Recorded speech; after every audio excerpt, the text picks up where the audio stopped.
Olá, meus amores, curtiram o feriado, descansaram bastante, tá? Então hoje nós vamos ver na aula de português a flexão dos substantivos como gênero, número e grau.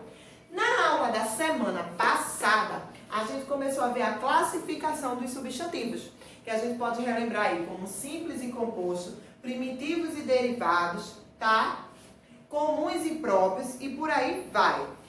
Na página 23 do livro de vocês, eu deixei o primeiro e o segundo quesito, que vem falar das flexões do substantivo em gênero, número e grau, para a gente responder hoje. Vamos fazer aí oralmente. Diz assim: a fábula de La Fontenay, que você leu no início desta unidade, tem o seguinte título: a rã e o boi. Primeiro, vamos imaginar que o título fosse As rãs e os bois. Que diferença você observa entre esses dois títulos?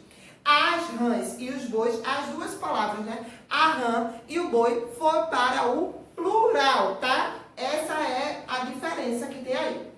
No segundo diz assim: e se o título fosse o sapo e a vaca, qual seria a diferença em relação ao título original da fábula?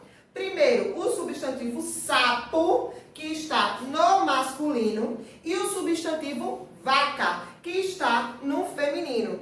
Diferente do original, que nós tínhamos a rã, que primeiramente era feminina, e o boi, que vinha como masculino, tá? Na página 24, tem assim: nos dois exemplos houve a flexão dos substantivos rã e boi. Flexão, ele diz que é a propriedade que as palavras variáveis têm de sofrer alterações em sua forma. Aí ele diz assim, ó, que o substantivo ele pode variar em gênero, ser masculino ou feminino. Ele pode variar em número, ser singular ou plural. E pode variar também no grau, aumentativo e no diminutivo. Se eu pego uma palavra qualquer, como gato, e boto aí, eu tenho no masculino, gato. Ah, esse piloto tá péssimo, peraí. No masculino, eu botei gato. No feminino, vai virar gata. No singular, volta a ser gato. E se eu botar no plural, vai ficar gatos. No aumentativo, gatão.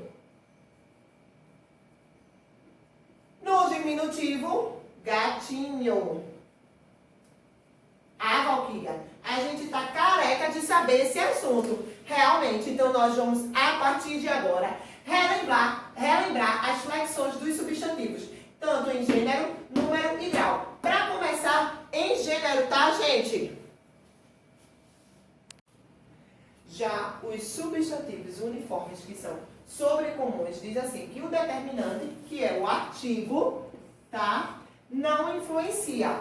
Por exemplo, a criança, a pessoa, a testemunha. A testemunha do caso foi depor. A gente não consegue determinar se é uma testemunha homem ou se é uma testemunha mulher, tá?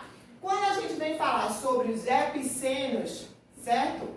Diz assim, que ele se refere aos animais e junta-se ao substantivo as palavras macho ou fêmea. Quando diz assim, ó, a onça macho, a onça fêmea, é o mesmo animal, mas o final é que vai me determinar se é do sexo masculino ou se é do sexo feminino. A mesma coisa no sabiá, é o mesmo animal, mas o final, macho ou fêmea, é que vai determinar o sexo. Como também acontece em crocodilo, em elefante e por aí vai. Na página 24 do livro de vocês, vem dizendo: os biformes apresentam duas formas, feito eu tinha explicado anteriormente. Uma para o masculino e a outra para o feminino. Exemplo, rã e sapo, boi e vaca, homem e mulher, gato e gata. Alguns são completamente diferentes. Bode, cabra, outros se diferem apenas pela terminação. Menino ou menina. A gente só muda o O ou A, tá? Os uniformes são aqueles que apresentam uma única forma para os dois gêneros. Os substantivos uniformes ainda podem ser comuns de dois gêneros.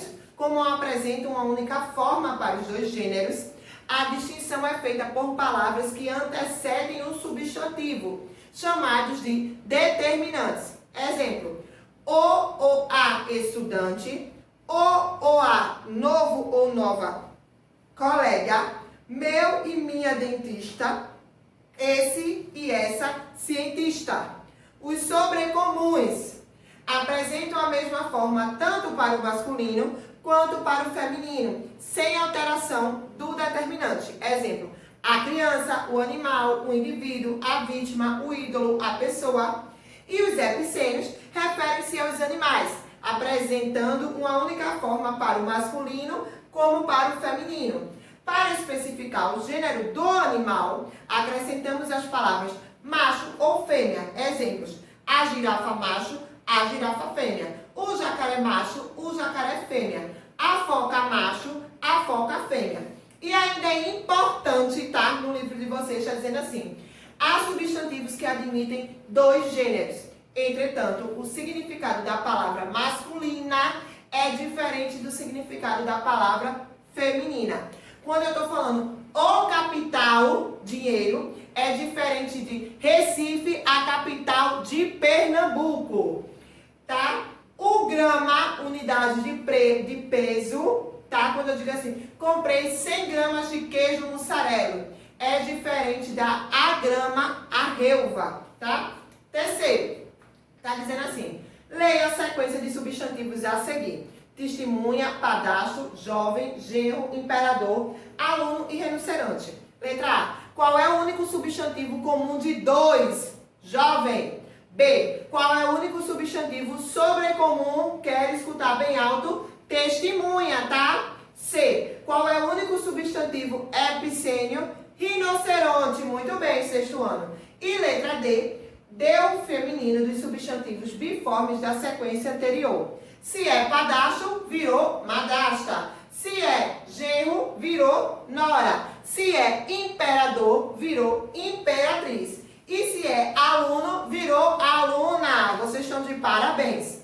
Agora nós vamos ver a flexão de número, tá? Que podem acontecer tanto no singular quanto no plural, que vocês também devem estar de parabéns. Olha aí, então a flexão de número. A flexão de número, tá, gente? Ela pode aparecer num singular e no plural, que não é a plataforma que vocês estão usando, mas sim o substantivo. No singular, ela diz assim, ó, que indica um ser ou grupo de seres. Para indicar só um ser, vamos usar aqui de exemplo, peixe. Como vocês já conhecem o coletivo de seres, o coletivo de peixe, tá? Que é um grupo de peixes, que a gente estudou a semana passada também na classificação dos substantivos. Então, o coletivo de peixe é cardume, que também está no plural. Mas, tia, não é a junção de vários peixes? Sim, só que aqui, o coletivo de peixe cardume, ele está no singular. Se eu quiser passar essas mesmas palavras para o plural, que indica mais de um ser ou grupo de seres, então vai ficar peixes e cardumes. Aqui é uma reunião de vários cardumes. Então, foram para o plural. A característica que eu trouxe aí do plural para vocês é que o S sempre aparece no final, tá? A consoante S sempre aparece no final do plural. Mas, como toda regra, tem uma exceção. No livro de vocês, tem a página 25, a gente vai ver como é formado o plural das palavras. Nos substantivos simples terminados em ão, como é o caso de irmão, tá? A gente vai substituir aqui, ó, o a, o, tio, vai ficar assim, ó. A, O, S e o tio. Então, de irmão passou para irmãos. Mas também possa ser que a gente precise. Isso aqui é no caso de irmão. No caso da palavra cão, vamos para cá. Como é o plural, a gente bota aqui, ó.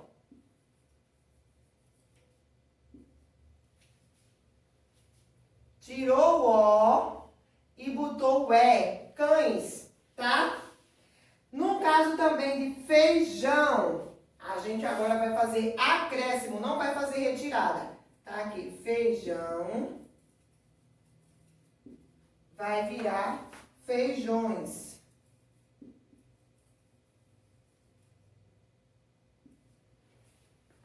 Tiramos o A, que veio o O para o lugar e acrescentou o E, tá?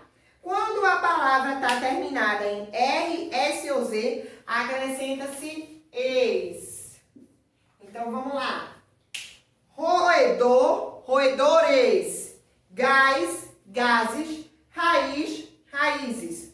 Quando é terminado em L, substitui o L pelo is, tá? Então, vamos aqui, ó. Canal, canais. Anel, anéis. Lençol, lençóis. Em paroxítonas e proparoxítonas terminadas em X e S, não se modifica no plural. Atlas, fênixes, lápis e ônibus. Costumamos dizer que essas palavras já nasceram no plural, tá? E quando é terminado em M, substitui M por NS. Aqui, ó. Eu tiro o M e boto por NS, tá? Que vai ficar aqui. O que eu tinha de álbum vai ficar álbuns. Certo, gente? A palavra anterior, álbum, que era terminado em M, vai ficar álbuns. Item fica itens e som fica sons. Quando nós estamos falando de flexão de grau, ele pode aparecer tanto no aumentativo quanto no diminutivo. Vamos lá. Na página 25 diz assim: são as mudanças efetuadas na terminação das palavras para indicar tamanho. A gradação dos substantivos se realiza de duas maneiras. Primeiro, com o auxílio de uma palavra que indica aumento ou diminuição. João tem um cachorro grande, mas gostaria de ter um pequeno. Segundo, com o auxílio de terminações especiais, isto é, dos sufixos que podem ser do caráter aumentativo e do caráter diminutivo, tá, gente? Então, diz assim: Pedro é muito alto, é um meninão. Marina é uma menininha, tem apenas 1 metro de altura. Importante, nem todos os substantivos admitem os mesmos sufixos para indicar aumentativo e diminutivo. É o caso de janela. Ela não vai ser um janelão, é janelona, tá? Boca também não é um bocão, é bocarra. Fogo também não é um fogão, é um fogaréu. Rua, que é ruela. Riacho, rio, que é riacho, tá? Ilha, que é ilhota. E pele, que é película, tá? Película. Num sentido de aumentativo e num diminutivo, nós vamos ver, né, mais adiante, provavelmente lá na 4ª unidade, que tem as figuras de linguagem, metáfora e ironia, que também usam muito aqui, ó, da flexão de grau, para criar os seus sentidos, tá, gente? Na página 26 tem dizendo assim: leia o texto a seguir para responder as próximas questões. Abram aí na página 26, que eu quero também escutar a leitura de vocês. Diz assim: a revolta das palavras, uma fábula moderna. Um dia, elas, quem são elas, tias? As palavras, se cansaram de estar sendo usadas de maneira erradas por pessoas sem escrúpulo, que só queriam tirar vantagens para si, sem se importar de causar prejuízo aos outros. Certa noite, elas fizeram uma reunião. A reunião foi presidida pelas duas palavras mais prejudicadas pelo mau uso, ou seja, a verdade e a mentira. Minhas irmãs, disse a verdade, nós precisamos tomar providências para acabar com os abusos da maneira como somos usadas. A mim, me usam constantemente as pessoas desonestas, quando querem se aproveitar da ingenuidade de gente de boa fé. É isso mesmo, confirmou a mentira. Os desonestos também abusam de mim quando chamam de mentiroso alguém que diga algo verdadeiro que possa prejudicá-los. E embora eu não queira, sou obrigada a servir de disfarce das más intenções deles. Para acabar com esses abusos, minhas irmãs, concluiu a verdade, só há uma solução. De agora em diante, todas nós devemos nos recusar a ser mal usadas. Assim, quando alguém quiser dizer ou escrever uma mentira disfarçada de verdade, não conseguirá. Porque, em vez de eu aparecer, mandarei no meu lugar a mentira. E se um desonesto confirmou a mentira, quiser chamar uma verdade de mentira, não adianta me chamar que eu não irei. No meu lugar, mando a verdade. Vocês todas façam isso também. Não se deixem explorar. As outras palavras bateram palmas para a proposta das duas presidentas e juraram a uma só voz que cumpririam ao pé da letra o que ficara combinado na reunião. No dia seguinte, começaram a acontecer as coisas mais estranhas pelo mundo afora. Enquanto tomava o seu café da manhã, um industrial teve a pior surpresa de sua vida quando abriu o jornal e leu o anúncio que mandara publicar. Bufando de raiva, telefonou imediatamente ao publicitário. Você é um incompetente, um irresponsável. Como teve a audácia de escrever no anúncio que redigiu para a minha indústria que os nossos produtos estão muito longe de serem os melhores do mundo? Eu nunca escrevi isso. Só pode ter sido erro do jornal, respondeu o aflito publicitário. Por telefone, o industrial reclamou com o dono do jornal.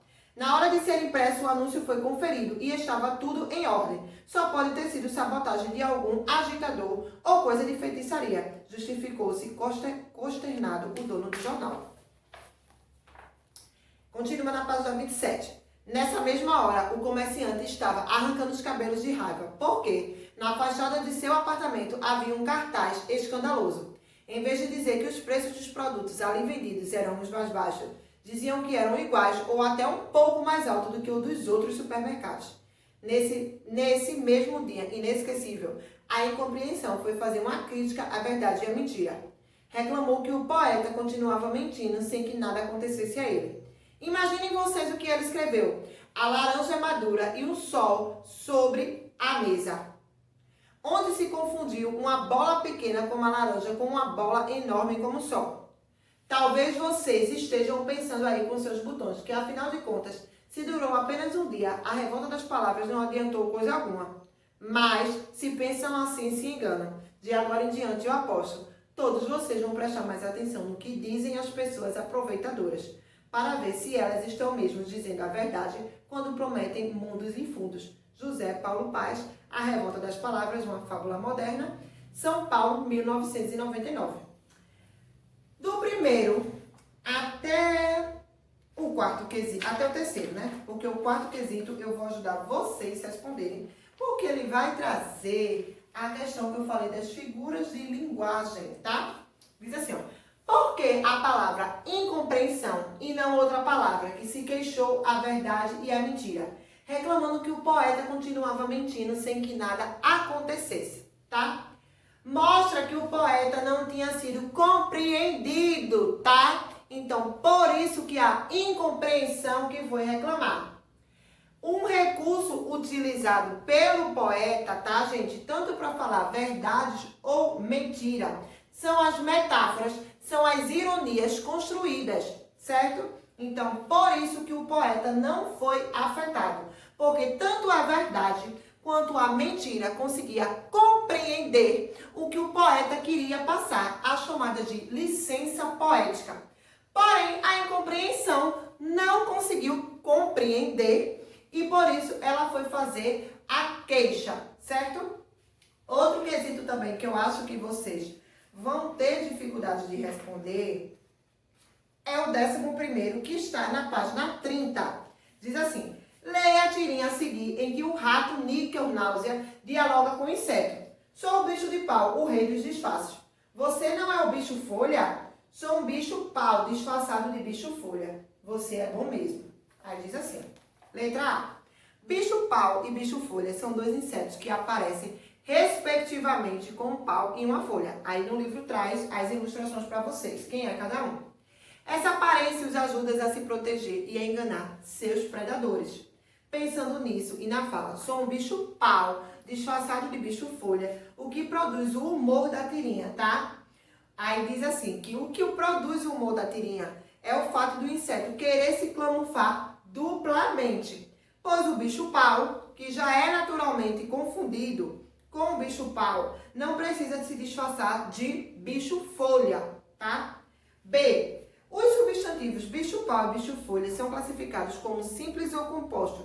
Explique sua resposta. Então, vocês têm que saber lá a aula da semana passada para dizer se eles são simples ou são compostos, tá? 12º. Leia a tirinha a seguir para responder as próximas questões. H. Hamlet, o que é amor? Amor é um substantivo. Simples, masculino, abstrato. Você é tão romântico. Letra A. Ao se dirigir a Hamlet, que resposta a personagem Hérnia provavelmente esperava? Que ele definisse o amor como um sentimento, né? Que é o que o sentimento? O amor é um sentimento como? Tá? Espero a resposta de vocês. B. Hamlet classificou o substantivo amor como simples, masculino e abstrato. Pensando na classificação dos substantivos que a gente já estudou, o que está faltando para a resposta ficar completa, tá? C. No último quadrinho, quando Hérnia diz, você é tão romântico, podemos dizer que ela mostra decepção com a resposta de Hamlet. Por quê? Há duas interpretações aí, tá, gente? Vou dar a resposta. Na primeira, não, pois ela está tão apaixonada que nem se deu conta da falta de romantismo de Hamlet. Ela estava anestesiada pelo amor, tá? E a segunda, sim, pois afirmou que ele é tão romântico, em tom de ironia, revelando irritação pela falta de sensibilidade dele, certo? Na página 32, onde tem o 13º, diz assim, existe uma planta muito cultivada como ornamental, ou seja, decorativa, chamada Comigo Ninguém Pode. Leia a seguir algumas informações sobre essa planta e depois responda ao que se pede. O título do texto é assim, Comigo Ninguém Pode. A Comigo Ninguém Pode é uma das plantas ornamentais mais bonitas e mais perigosas existentes em ambientes urbanos. Normalmente, elas poderão ser encontradas em bares, restaurantes e ainda em lojas, sendo amplamente cultivadas em lares. Por ser uma planta altamente tóxica, ela é bastante responsável por diversos acidentes, como intoxicações, principalmente nas crianças, que costumam pôr na boca tudo que vem pela frente. A planta é muito bem adaptada às baixas luminosidades e possui folhas decoradas por manchas brancas, nativas da região equatorial da América, e é bastante utilizada para a decoração de interiores. Outros motivos interessantes que levam as pessoas a cultivá-la é a crença de que a Comigo Ninguém Pode ter característica de absorver e ainda destruir energias ruins do ambiente, protegendo assim quem as cultiva de alguns males, como o mal-olhado e a inveja, tá? Tá disponível na plataforma ornamental, certo? Letra A, diz assim, retire do texto dois substantivos compostos, certo? B, os substantivos a seguir foram retirados do texto. Aponte todas as classificações possíveis. Atenção, ainda não estamos falando das flexões, certo? Então, é só o que vem pedindo mesmo. América, ele é um substantivo o quê? Tá? Inveja, lojas. Vou fazer o primeiro América com vocês. Diz assim, América é um substantivo próprio, porque estamos falando de um continente, tá?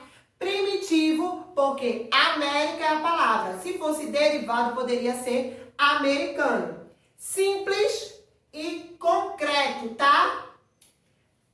C. Explique a formação do plural dos substantivos bares e lares. Vocês têm que olhar aquele quadrinho que eu falei lá da aula de hoje, tá? D. Quanto à flexão de gênero, o substantivo criança também está no começo da explicação da aula de hoje, certo?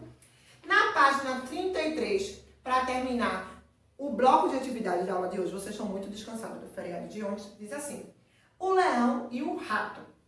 Um rato foi passear sobre um leão adormecido. Quando este acordou, pegou o rato. Já estava para devorá-lo, quando o rato, em um gesto de desespero, pediu ao leão para que o deixasse ir embora. Se me poupares, disse o rato, te serei útil. E o leão, achando graça naquilo, soltou. Tempos depois, o leão ficou preso em uma rede de caçadores. O rato ouviu seus rugidos de raiva, foi até lá, roeu as cordas e o libertou. E disse ao leão, naquele dia zombastes de mim. Aprenda então que até entre os ratos também se encontra a gratidão. Moral, uma boa ação ganha outra. Fábula de Êxodo. Primeiro, qual é a situação inicial, ou seja, a apresentação dessa fábula? Segundo, o leão realmente acreditou que um dia o rato poderia ser útil a ele? Copie um trecho do texto para justificar sua resposta. Terceiro, de que maneira o rato ajudou o leão quando este mais precisou? E quarto, no trecho, aprenda então que até entre os ratos também se encontra a gratidão. Explique o sentido da palavra até, tá? Quinto, leia o trecho a seguir. Um rato foi passear sobre um leão adormecido. Quando este acordou, pegou o rato. Já estava para devorá-lo. Quando o rato, em um gesto de desespero, pediu ao leão para que o deixasse embora. Os itens em destaques, este, lo e o, estão no lugar de quais substantivos? Em sua opinião, por que essas substituições foram feitas? Vocês vão dizer quais eram os substantivos que iam aparecer no lugar desses que estão em negrito, tá? Gente, essa foi a nossa aula de hoje. Vou deixar lá no plural as páginas que vocês devem realizar. Não esqueçam de tirar foto e me mandar no zap, tá? Para eu poder contabilizar tanto as presenças de vocês. Lembrem-se que falta reprova, tá? Não é porque tá em ano de pandemia que a gente vai deixar tudo solto, não, certo? Vocês precisam desse conhecimento para futuramente as próximas séries que vocês vão cursar, certo? E também para registrar as notas. Lembrando que o sexto ano é uma turma numerosa, porém não são todos que estão fazendo atividade. E eu tenho anotado aqueles, viu? Qualquer dúvida, podem me procurar no zap. Beijos e bom final de semana. Olha só, gente, na flexão de gênero, nós vamos ver que temos gêneros flexionados, os biformes e os uniformes. Vamos primeiro aqui para os biformes. O que é que apresenta? Apresentam duas formas. Uma para feminino e outra para o masculino. Como é o caso aqui, médico e médica. Menino e menina. Como também tem homem e mulher, gato e gata, como eu usei no exemplo anterior, tá? Então, os biformes, vocês geralmente não apresentam dúvidas. Por quê? Para uma vaca tem um boi, tá? Então, assim, apresentam as duas formas, são o biforme. Os uniformes, tá? Eles apresentam uma única forma, tá? Porém, tem o seguinte, os uniformes têm a classificação. Vamos lá, Valquíria, como é essa classificação? A primeira delas é a comum de dois, que podemos distinguir através do artigo, que passa a ser o determinante.